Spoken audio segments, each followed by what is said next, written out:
Welcome to the wonderful world of Photoshop. I'm Chris Barron, your instructor, and together we're gonna do a lot of fun projects in Photoshop, all without any previous experience. We're gonna take it step by step and explore the program, the hotkeys, and all sorts of techniques so you can get awesome results in no time at all. The goal is to get up and running with Photoshop as fast as possible. No boring theory, you're gonna learn by working along. We're gonna use artificial intelligence to create awesome designs. We're gonna improve our portrait shots. We're gonna remove people from their background and a lot more. This course is packed with information so you can get great results without any headaches. To get the best experience, please watch this course twice. The first time around just to see the process and the techniques. When you get to the end of the video, rewind from the start and work along by pausing as often as you need to. So I repeat, don't try to work along on your first viewing. Instead, watch every lecture twice, and the second time, pause as often as you need to so you can work along. Now, how do you get Photoshop? From Adobe.com. That's the only place for it, no other option. Now, the best plan is this one here called Photography. Prices will vary depending on your country. Now, don't get the individual plan because it doesn't help. The photography plan is the best. Use any laptop or desktop computer, it doesn't matter, but please don't use a phone or a tablet. Now, in the next video, I'm gonna teach you how to set up Photoshop and we're gonna get straight to work. Before that, a quick word about me. So I'm Chris Barron. I'm an Adobe Certified Instructor and I've been teaching since 2013. I focus on getting maximum results with as little effort as possible. I've been a freelancer, so I know results are all that matter. That's what I'm gonna teach you. How to be fast and efficient so you won't waste a whole day on a small project. This is a crash course where I'm gonna show you my best techniques. Now in Photoshop, there are many ways of doing the same thing in multiple ways. I'm not gonna show you every single option because we would be here all day. Instead, I'm gonna focus on what gives you the best possible outcome as fast as possible. With that being said, sign up to adobe.com. You have a free 7-day trial, which is more than enough for this course. Pause the video, install Photoshop, and when you're ready, move on to the next video. Welcome back. I hope you've installed Photoshop from adobe.com. If not, please pause and go for it. Okay, now this is the latest version of Photoshop, and we're looking at the welcome screen. Here we can see some of my recent projects, which are specific to my computer of course, and a few tutorials here and there, which I like to close by clicking here. Now the most important thing is starting a new project. Use this button here, or what I like to do is hit Ctrl N. That's Command N on a Mac. You're gonna get this new document window, but here's the main thing. Just about every setting can be changed later on without any major issues. So what I recommend for this course is you go to the Web tab. From here, the Web Large preset is a great starting point. But you should do one thing. Please uncheck this artboards feature. We don't need it. The size, standard, 1920 by 1080. Now, there are a lot of other things here that may catch your eye, such as these templates here. Now, my advice, stay away from them. For beginners, they're gonna make your life quite difficult. Okay, let's hit this button to create a new project. Now, Photoshop's interface may be different on your end, so let's fix that so we're both looking at the same thing. In the top right side, please click here. From this list, we're looking for Essentials. Then, just to be sure we're all set, I'm gonna click again, but this time I'm gonna choose Reset Essentials. And now we are both on the same page. So here's what you need to know. Now this white part is called the canvas, and the canvas is by far the most important area.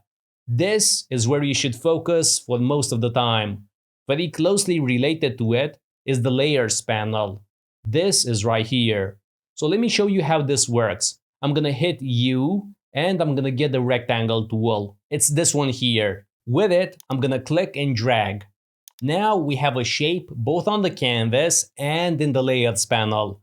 These are always tied together. They are completely dependent on one another. The canvas shows you the actual design. The layers panel gives you information about it. For example, this is a shape layer that's set at 100% opacity, and it has a normal blending mode. A different approach is this. If you're the driver, the canvas is the windscreen through which you can actually see the road, and then the layers panel is your dashboard where you see info like the speed of the car, the revs, the fuel, and so on.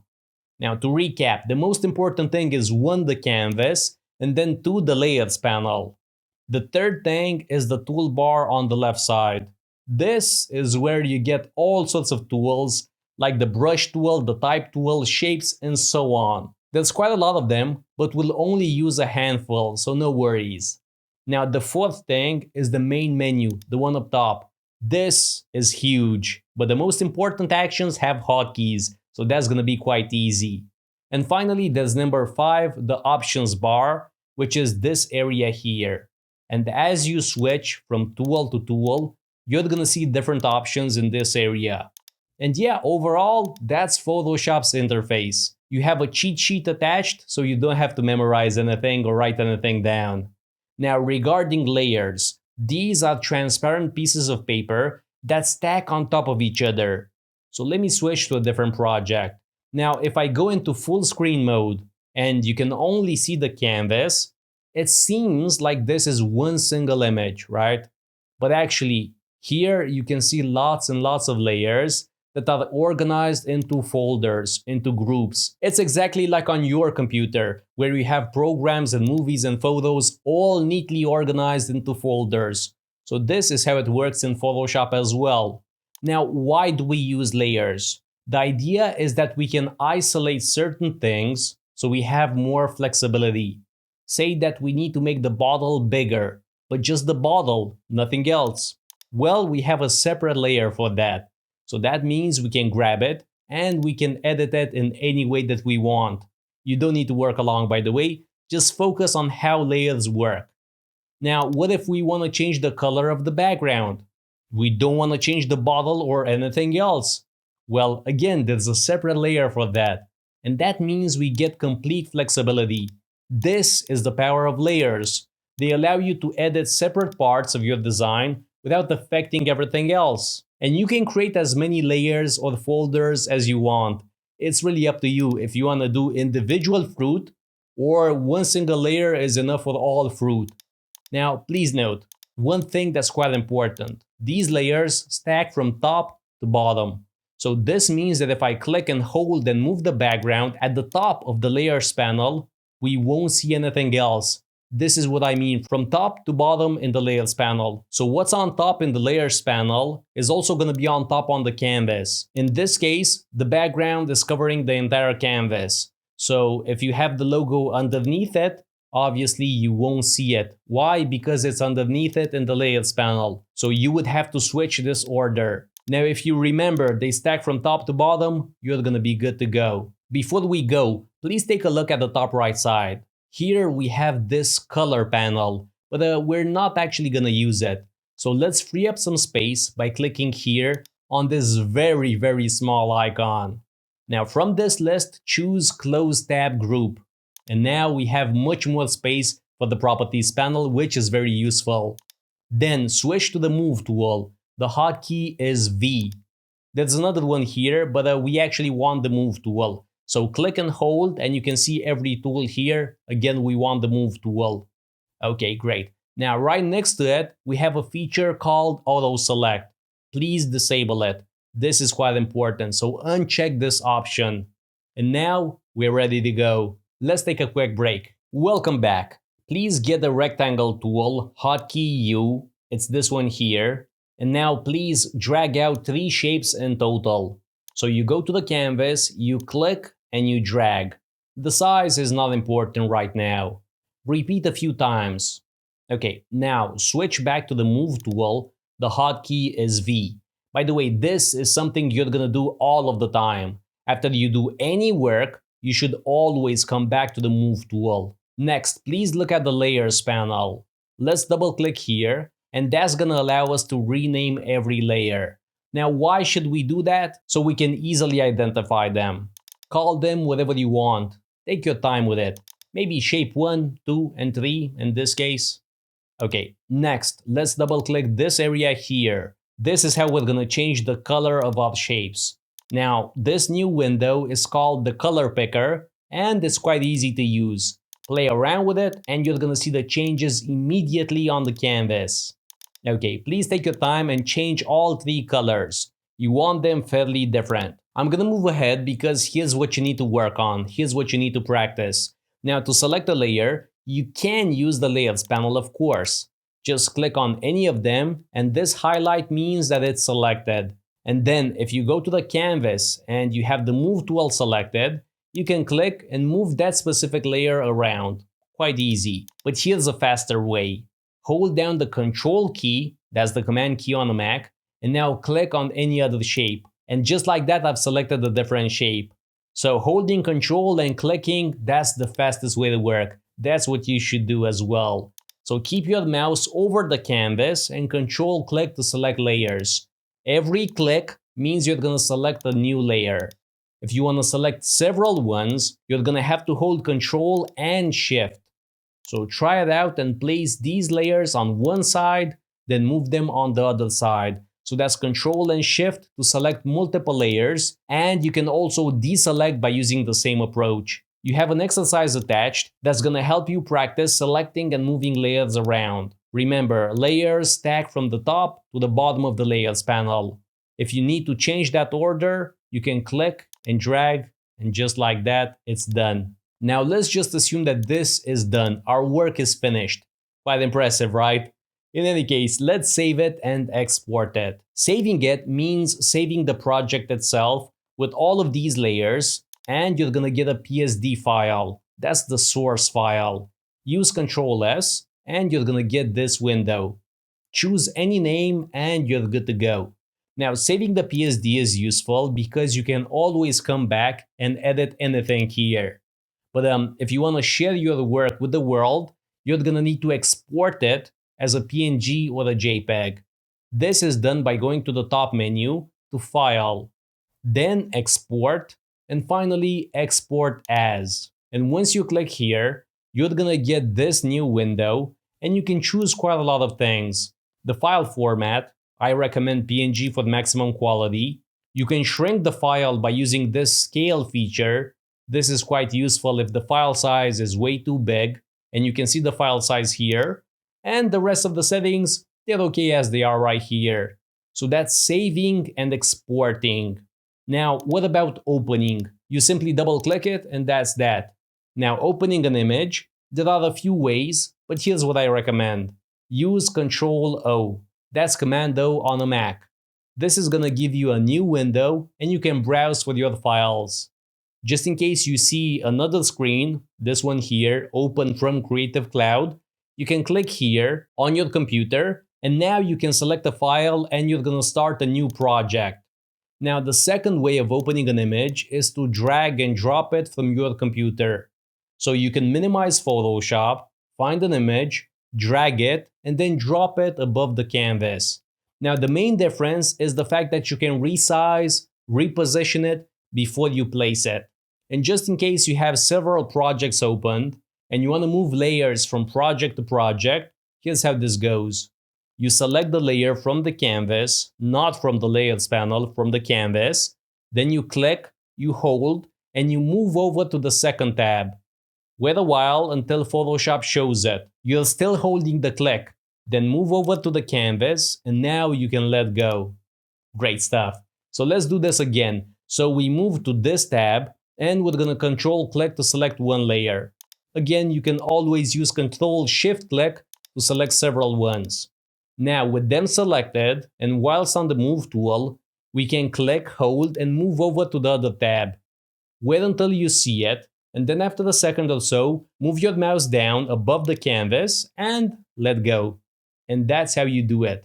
Now to recap, you can double click the layer's name to rename it. When working with shapes, you can double click the thumbnail to get the color picker. If you want to select a layer from the canvas, hold Control and click on it. If you need multiple layers, hold Ctrl and Shift. If you want to move layers to a different tab, select the layer from the canvas, click, hold, move over to the different tab, and let go above the second canvas. If you want to export your work to share it with the world, use File, Export, Export As. And if you want to open any image, use Ctrl-O, that's Command O, or drag it from your computer above the canvas.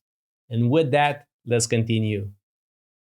Welcome back. The term generative fill may not tell you a lot, but it's basically artificial intelligence inside Photoshop. This only works in the latest Photoshop version, and you do need an internet connection. So here's how this works. We're gonna select a part of an image with any selection tool. I recommend using the marquee tool, hotkey M. It's this one here for the rectangular shapes. I'm gonna click and drag in this top region. Now you can see this bar right here, but we're only interested in generative fill. Click here and you're gonna get a new field. This is where you can tell Photoshop what you wanna do. In this case, I wanna add another window in this place that I've just selected. Type that in, window, and hit enter. This is gonna take a few seconds, depending on your internet speed and the complexity of your request. And just like magic, there you go. And you do have 3 choices to try out. This is magical. This is fantastic. This is the new and improved Photoshop. Notice there's a new layer here called window. Now, does it always work so well? No, but in most cases it does work quite well, and overall it's a great feature. Now, generative fill can also remove things. So let's select this bike. Again, I'm using the marquee tool. Click and drag out a box. Now in this case, you don't need to worry about which layer is selected. It simply works just like that. Okay, now say that we want to remove this bike. Well, no problem. Hit generative fill, but don't put anything in that field. Leave it empty. Hit enter and Photoshop will automatically analyze everything. And then the bike is gone. Just like that. Now, I always suggest you scroll through these options and see which version looks the most realistic. And in case you're not happy, simply try again, generate again. Now, what's a building without an entrance, right? With the same marquee tool, click and drag out the box. In case you're not happy with the size, use Ctrl D to deselect, and now you can drag again. Okay, let's type something like front door, which would make quite a lot of sense here, this being a building. And yeah, this is incredible stuff. It works just like that, nothing else. Now, of course, in case you're not happy, you can always hide these layers and you're gonna get back the original image, just like that. So this is generative fill. Let's switch to a new photo. Here, I think it would be quite funny to add a shark in the background. So let's have some fun with it. Type that in, a shark, and then wait for a few seconds. Now, the possibilities are endless. You can use this for your serious projects, or you can have a laugh. Like in this case, this is actually quite believable. Let's switch photos yet again. Now, this old man is quite charming, but I want to remove something from his hand. Well, not a problem. With the marquee tool, you can select it. Then you can use generative fill with an empty field. And then after a few seconds, boom, just like that. This is a fantastic feature, which is incredibly powerful. This is absolutely fantastic. And to that end, you can use it just about everywhere. For example, we can use it to remove this sign, so there's more focus on the old man. Well, let's make it happen. Select it, use an empty field, hit enter, and just like that. You can use it to add or remove just about anything. This works best for fairly large photos with overall small selections, so that's something to be aware of. Big photos, small selections. And just for the fun of it, let me add a coffee cup in his hand. I think that's a bit more appropriate for this particular scene. Now you have all these photos attached, go and have fun with it. In case you want to download some more photos with no strings attached, use unsplash.com. Here you're gonna find lovely photos of all sorts, but avoid these ones with the label Unsplash Plus because those require a membership. Still, you have a lot of free ones, so go ahead and have fun with Generative Fill. Add or remove anything. Welcome back. When you want to resize an image, you have a few options. The first one is great for shrinking them, and that's the crop tool. The hotkey is C. Please click and hold and make sure you have the right one selected. Now for this specific tool, the options bar is quite important. So please pause and make sure you have the same settings, especially on this drop down here, the fill drop down. Okay, when you activate the crop tool, you're gonna see these handles on all sides. If you don't see them, use Ctrl 0 to zoom out. That's Command 0 on a Mac. Now you can grab any one of them and then remove parts of that image. Hit enter and that's that. That's the crop tool. By the way, notice there are no more handles, even though you're still on the crop tool. Not a problem. Switch to any other tool, I prefer the move tool, and then switch back to the crop tool, again hotkey C. And here you are, the handles are back. You can also use the crop tool like so. You drag out the box and you're gonna get this preview. And of course, you can move this box, you can resize it, whatever you want. And when you're ready, hit enter and you're done. So that's the crop tool, the first way to resize an image, specifically to shrink it. The second way is to use Ctrl T. That's Command T on a Mac. Now one thing, when you open an image with Ctrl O, you may see this layer is called background and there's a lock next to it. This means you can't use Ctrl T just yet. To fix it, simply double click here. You're gonna get a new window, but just hit OK and now you're good to go. Now you can use Ctrl T. T for transform. Here you're gonna get some similar handles, but before you do anything, let's have a look in the options bar. Here you want to make sure that the chain icon is pressed. This is quite important. Now you can go to any side, click, hold, and resize the image. If you're looking for the specific size, you can use these two fields here. W stands for width, H for the height. They also show up in the properties panel. But these values are by default percentages. If you want to use pixels, you're gonna have to right click. Okay, now you can see the existing pixel value, select that number and replace it with anything that you want, say 2000 pixels. And because the chain icon is pressed, the height will automatically change as well. This is fantastic. Hit enter or use this check mark to finish up. So that's how you use Ctrl T. But the thing is, you may get this extra space all around your image. Now to get rid of it, go to the top menu to image. From this list, you're looking for the trim. And this does exactly what it sounds like. It will trim or cut away any excess space. From this new window, choose the first option and make sure all 4 boxes are checked. Hit OK and you're good to go. Now, this is a great time to talk about zooming in and out, but it's much easier than you think. The hotkey is Z, Z for zooming. Now, you click, you hold, and you do the following. You move towards the right to zoom in, and then on the flip side, click and hold and move towards the left to zoom out. So it's as easy as that. You could potentially click several times and do this and that, but the best way is exactly like I said. Click, hold, and move towards the left or towards the right. And when you want to see the entire picture, say you're too zoomed in, no problem. Use Ctrl 0, that's Command 0, and that's gonna fit the image to the screen. Now here's the final thing I want to show you. Hit U and get the rectangle tool, but this also works with all the other shapes right here. Now add any rectangle to the screen. The size really doesn't matter because you can always resize it with Ctrl T. Okay, now this rectangle is above the photo in the layers panel.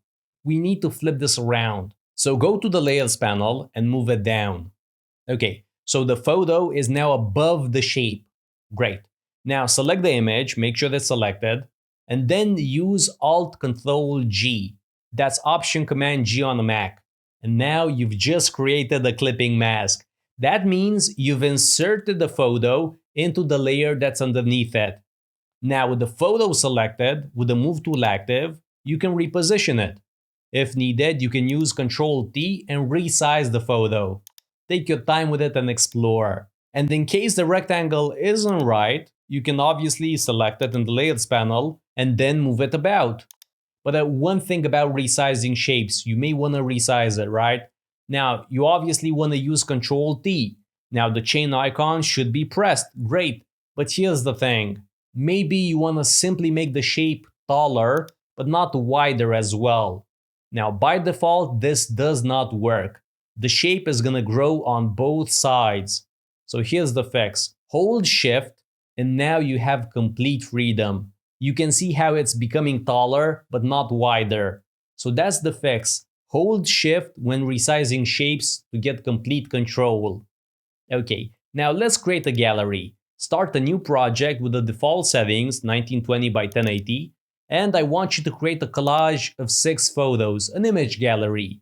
Now add a rectangle on the canvas, any size for now, then go to unsplash.com or use any other website and drag in a photo. Resize it just a bit, it doesn't have to be perfect, because next, after you hit enter, we're gonna use Alt-Ctrl-G. And now the image is inside the rectangle. Great. Now let's add another shape right next to it and repeat this process. So again, add a shape, then above it add a photo, and with the photo selected, use Alt-Ctrl-G to insert it into that layer. Let me speed ahead. Say you have an empty space right here. You can use the crop tool to resize the canvas. Or you can select all of these rectangles and then use Ctrl T on them. And now they're gonna fit just fine. Now, if you really want to impress me, make all 6 rectangles the same size. Remember, Ctrl T and then right click in these fields to switch to pixels. And here's the thing, the width of the canvas is 1920. Divide that into 3 and that's 640 pixels. That's the width, 640. And then for the height, that's 1080 divided by 3, that's 360, 360 pixels. And that's how you can create a beautiful gallery. Fill it with photos from your own country and post it to the platform. Have fun with it. Welcome back. I'm sure you want to add some text to your designs. So here's how this goes. Activate the Type tool, hotkey T, and then you have 2 choices. First of all, you can click and start typing. Now Photoshop is going to create a new layer automatically. When you use this method, click and start typing, you're going to create what's called point text. You're going to find out what that means in a second. Now please be aware that automatically you're going to get a couple of words in Latin. That's dummy text, popularly called lorem ipsum. If this annoys you and you want to get rid of that, please do the following. So I'm going to hit escape and then Control K. That's Command K on a Mac. Now go to type. It's in the bottom half of this window. From here you have this option that's enabled by default. Fill new type layers with placeholder text. That's the Latin text. If you don't like it, you can simply uncheck this box and that's it. It's really up to you, it's a personal preference. Back to it, the first way of creating text is to simply click and then start typing. Great. This is going to give you point text, all fine and well. Now the second method is the following. You click and you drag out a box that's going to constrain your text to that region. Again, in this latest version, you're going to get some lorem ipsum by default. This is called paragraph text. Now, as you can imagine, this is better suited for large amounts of text because you can fine-tune it through these handles. And this is going to make it easier to position it in a design. Now, at any point, you can swap between these 2 methods by right-clicking the layer in the Layers panel. I'm going to do that for my point text. So as you can see in this long list, I have the option of converting it to paragraph text. I'm going to hit it and then I'm going to move back to my canvas. Now, if I click on it with the Type tool, you're going to notice it has this box. And if you want to add more characters, they won't show up. But you can, of course, resize this box and that's all fine and well. Now, let me do the same thing for the other layer. right-click it in the Layers panel and choose Convert to Point Text. Now, those handles are going to be gone, but you may get a warning message that says, hey, you have some extra text that's outside the visible area. Now, when you'll convert it to point text, Photoshop is going to remove that. It's going to delete it. If you're happy with that, press OK. I'm going to hit cancel and I'm going to expand it so I can keep all of my paragraphs. Okay, let me do that again. Right. Okay, now the handles have gone away. Now here's the thing, when you want to finish editing, you have a few choices. So the first thing, you can commit your text layers by clicking anywhere in an empty area. So you can see how my cursor changes. Now this means if I click, I'm going to commit to my changes. So let me show you again. Now you see how there's a range here. If I go outside of this range and I click, that's it, I'm going to finish writing. So that's the first way. The second way is to simply use the check mark from the options bar. This one here. Nothing all that fancy. And then the third way of committing is to use the numerical enter. So that's the enter from the right side of your keyboard. If you use the main one, you're just gonna move to a different line, to a new line. So remember, it's the numerical enter. Now, most likely this is not how you want your text to look like. To make any changes, I suggest you use the character panel. Now, if you don't have it opened, just go to the top menu to Window. And then from here, go to Character. Now, from this new panel, you can change just about anything that you want. Now, the first thing here is the font family. This is quite simple. It tells you what you're currently using. Now, the default one in Photoshop is Myriad Pro. If you're not seeing that, no problem. Let's do the following thing. In the top right side, click on this very small icon. Now, from this list, choose Reset Character, and this is going to show us the default settings. Okay, to the right side, we have what's called font weight or font style. Here, you can expect to find quite a few. In general, you're going to have light, regular, bold, italic, and so on. Now, each typeface will have its own styles. You may find ones that have over 10 styles, like in the case of Myriad Pro maybe, but other ones may have only one single style. It's really up to you. The best place to get new typefaces is Google Fonts. It's as simple as downloading the archive, extracting it, and copy-pasting the files to see Windows fonts. Okay, now moving on to the font size, I like to type in my values manually, and I've gotten used to using pixels instead of points, and that's what I recommend you use as well. Now to change the unit of measurement, hit Ctrl K. From here, from this new window, choose Units and Rulers. In the top left, you're gonna find Type. Here, I recommend you use pixels. Okay, let me close this window. Now, when you want to adjust the size, you have various options. You can click and then use your mouse scroll, and you can add shift, and that's going to make the value jump in 10 pixel increments. Another way, you can also type in the value and hit enter. And finally, you could potentially use this drop down to choose one of these existing values.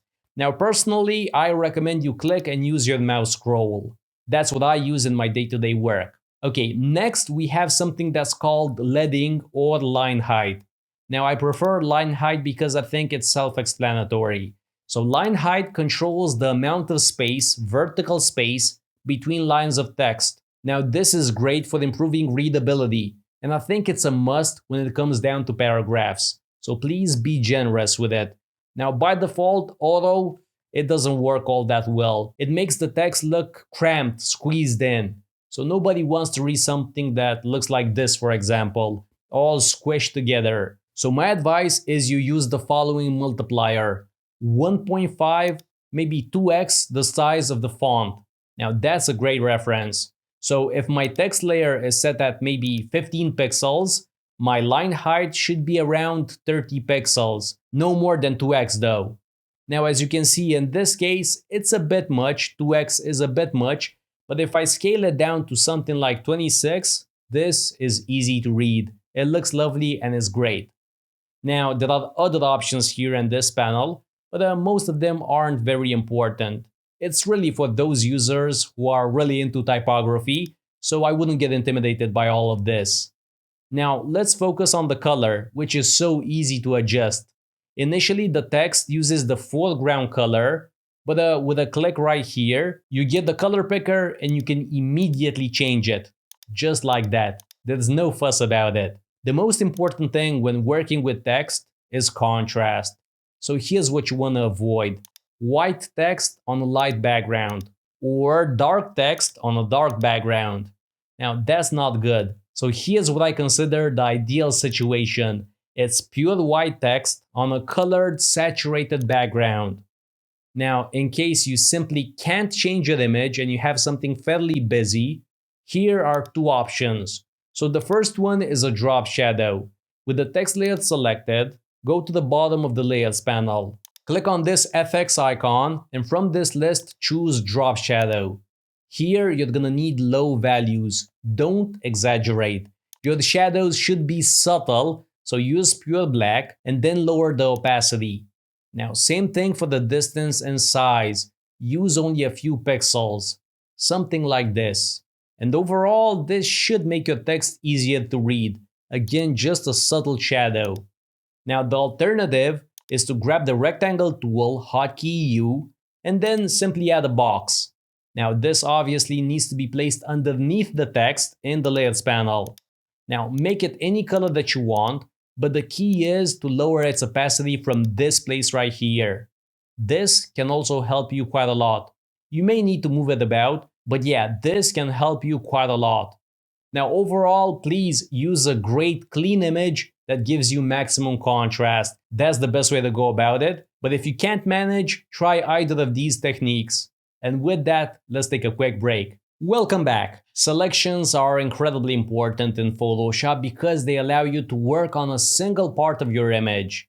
Take this nature scene. Now the sky is quite gray, so I would like to add some blue in it. So here's how selections help us. Hit W to activate the quick selection tool. Click and hold and make sure you have the right one selected. Okay, now from the options bar, click here to see the current settings. We want the hardness set to 100%. Now as for the size, you could use this slider, but I suggest you use your square bracket keys on your keyboard. Now the left one shrinks the brush, and then the right one makes it bigger. Okay, now with the quick selection tool, I'm gonna brush over the sky. You can tell when it's selected because you're gonna see this outline, these marching ants. Now what does that mean? Only that part of the image is selected. So everything that we do from this point on will only impact this area. Now I like to use adjustment layers. Go to the bottom of the layers panel and click here.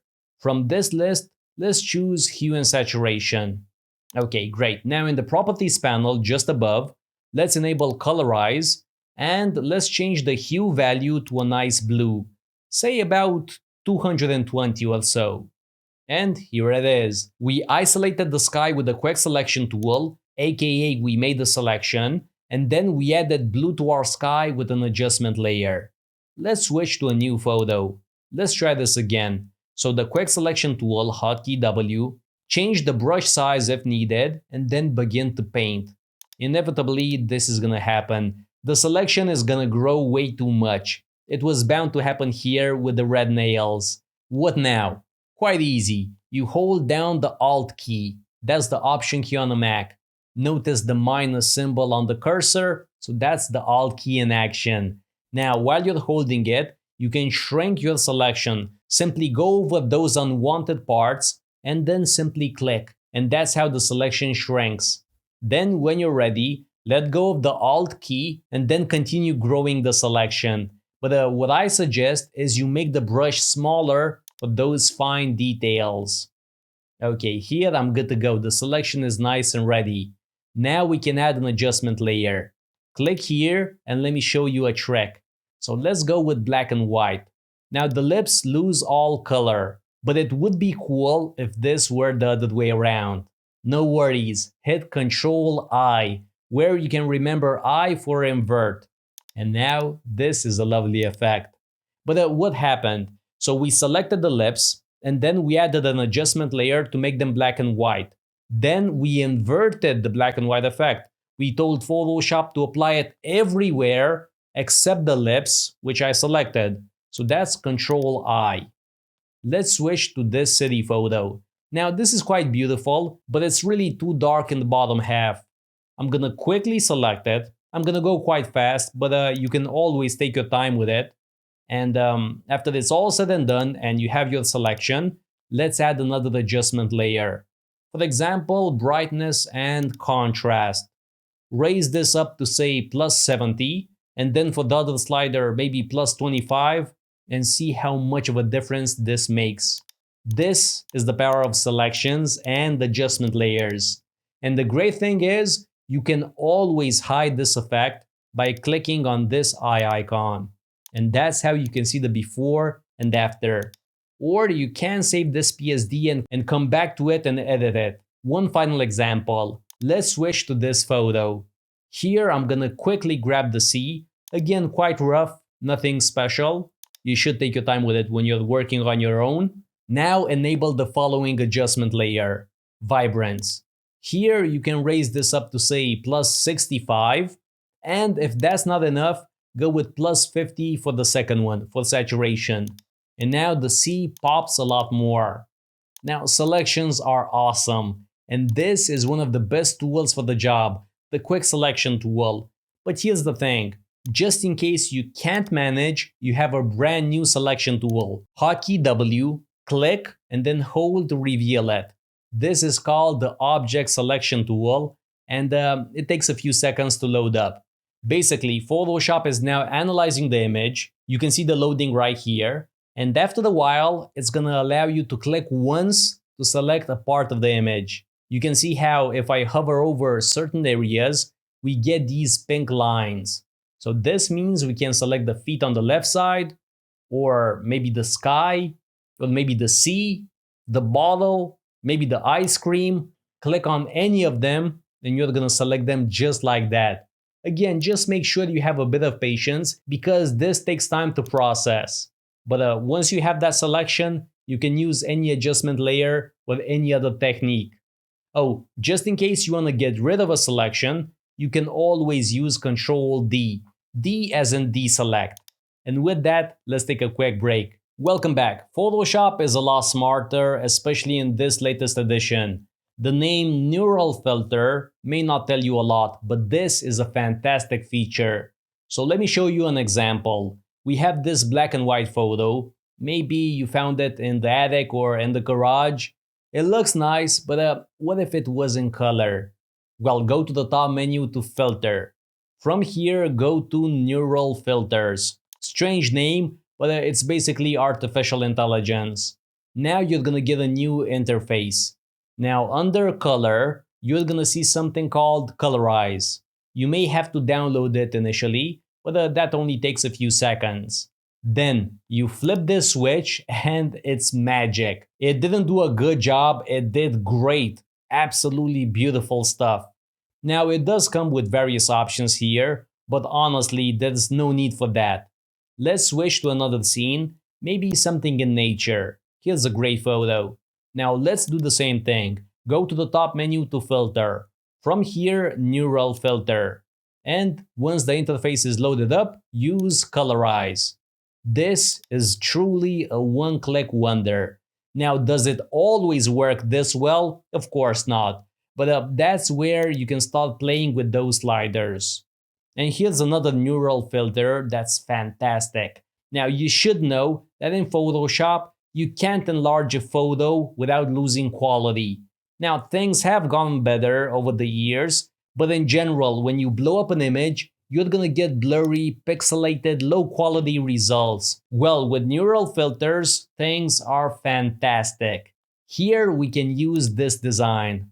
I'm gonna use Alt-Control-I to check out the current size. If you want to change the unit of measurement, use this drop-down so you can better understand this size. Switch from centimeters to inches to whatever you feel comfortable with. Now, trouble is, you need it a lot larger, say 3 times bigger.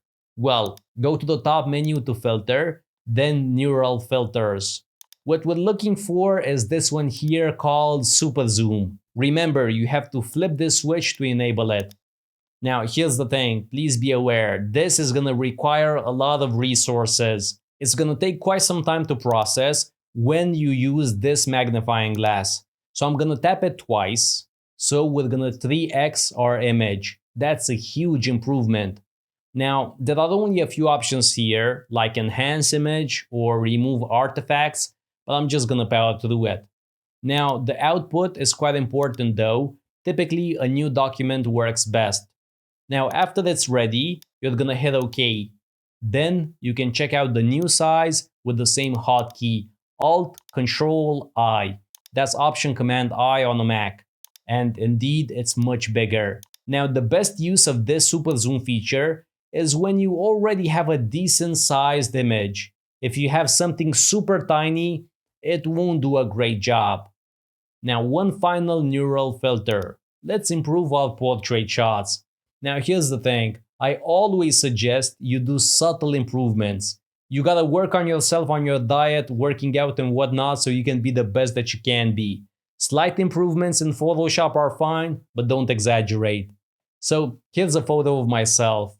Let's enable neural filters yet again. The first thing I wanna do is enable skin smoothing. This doesn't always do a good job, but it's worth trying. Now flip the switch and set the blur value to about 25 or so. I do recommend low values, especially for blur. Then bump up the second slider to about 20 or 25. Now this should hide most blemishes and imperfections. It may also help unify the skin color. Less imperfections, less variation, like you're wearing a foundation of sorts. So this is a good improvement, and you can use this button here to see the before and after. I recommend you constantly use it. Next, let's enable Smooth Portrait. This is quite powerful, so we have to be careful with it. One thing that it does very well is improving the hair. So let's go for plus 10.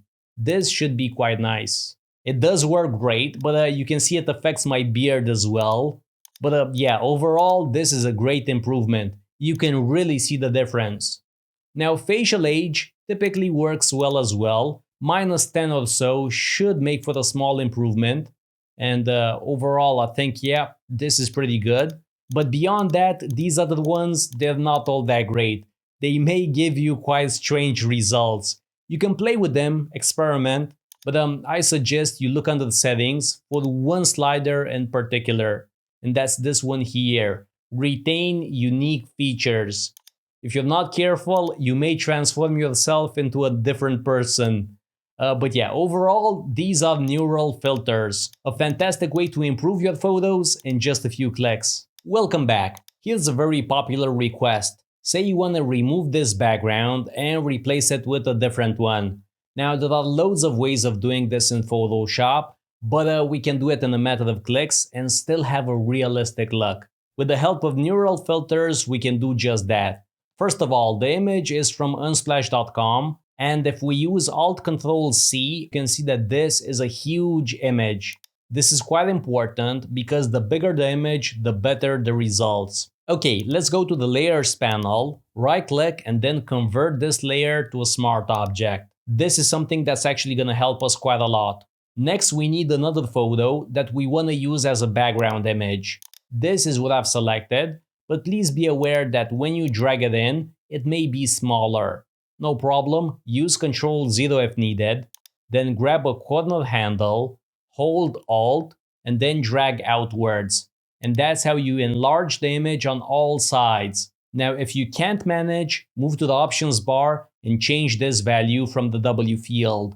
Of course, make sure that the chain icon is pressed. Okay, this is done, you can hit enter. Now, as you can tell, the image is covering the girl. Go to the Layers panel, click, hold, and drag down the forest. Okay, it's completely hidden, but that's totally fine.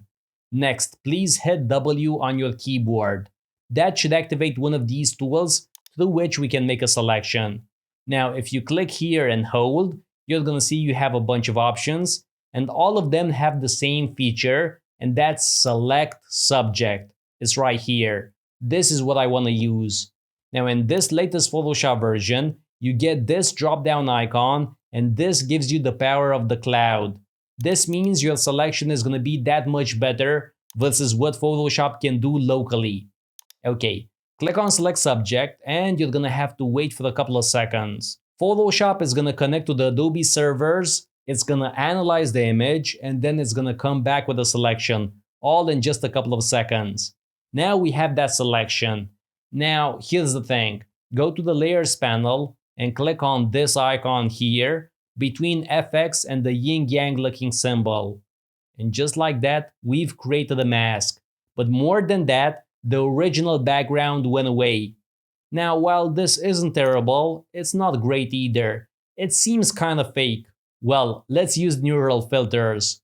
Now, first of all, please make sure that before you do anything, you check the layers panel. See this highlight? This means the mask is selected. Now, if that's the case and you go to the top menu to filter, neural filters are going to be grayed out. Now, to fix it, click here on this thumbnail. So on the thumbnail, not on the mask. Okay, now we can go to the top menu to filter, neural filters, and we can continue working. Okay, from this new interface, we're looking for harmonization, which sounds a bit strange, but it basically means make it look more realistic. Turn the switch on, but nothing is gonna happen. And that's because you have to select the other layer, the forest layer. And once that's selected, Photoshop is gonna think for a while, and then there you go. Now this makes it look more realistic. Basically, it blends the colors together so the girl doesn't stand out as much. Use this button to check the before and after. It's quite a big difference. For the output, select Smart Filter and then hit OK. Now, no worries if you didn't get it. We're gonna do it again in a second.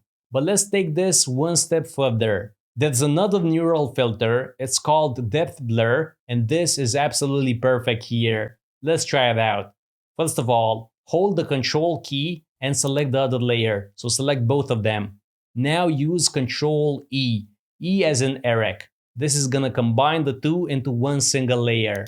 Now the official term is merge. Now that we have one single layer, let's go to the top to filter and then neural filters. Okay, from here, look up depth blur and then crank it up to the max. Now my advice is you have focus subject enabled. Okay, that's gonna give you a great result. This looks even better. When you're done, you can export it. You can go to File, Export, Export As, or you can use that very long hotkey. But let's do this once again. I'm gonna use Ctrl O to open a different landscape image. This time it's a beach and it has a lovely sunset in the background. Next, I'm gonna drag the girl inside Photoshop. Don't use Ctrl O, just drag it in. Hit enter and then hit W if it's not already selected. Okay, now from the options bar, use select subject and wait a couple of seconds. Okay, now that we have a selection, click here to create a mask. That's gonna throw away the background. Okay, lovely. Click on the thumbnail to actually select the layer. Then go to the top menu to filter, neural filters. Okay, from this interface, choose harmonization and then choose the beach layer. Wait a second and we're great. The colors match. Hit OK and that's it. Now if you want to take it further, hold Ctrl and select the other layer, then use Ctrl E. Now that this is one single layer, go to the same top menu to filter, and then finally we're gonna enable a depth blur. Now for the settings for this blur, I'm thinking maybe around 90 for the blur, and maybe about 20 for the haze. But yeah, overall, that's how you can quickly combine two images and make them look real.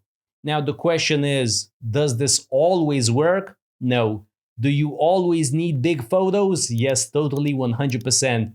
But yeah, overall, this is the quickest way of doing it. Try it out and see how you do. Remember, have fun with it. Good luck. Welcome back. I hope you had fun with all of these tools and features. I know Photoshop can feel intimidating and overwhelming, but it's a matter of practicing and getting used to it. My advice is you go through every video and use different images. See what works and what doesn't. It's natural to get stuck from time to time or get a result that doesn't look all that great. It's part of the learning process. Remember, ask questions when you can't manage and remember to have fun with it. Learning Photoshop can be awesome if you approach it with a great attitude. That makes all the difference.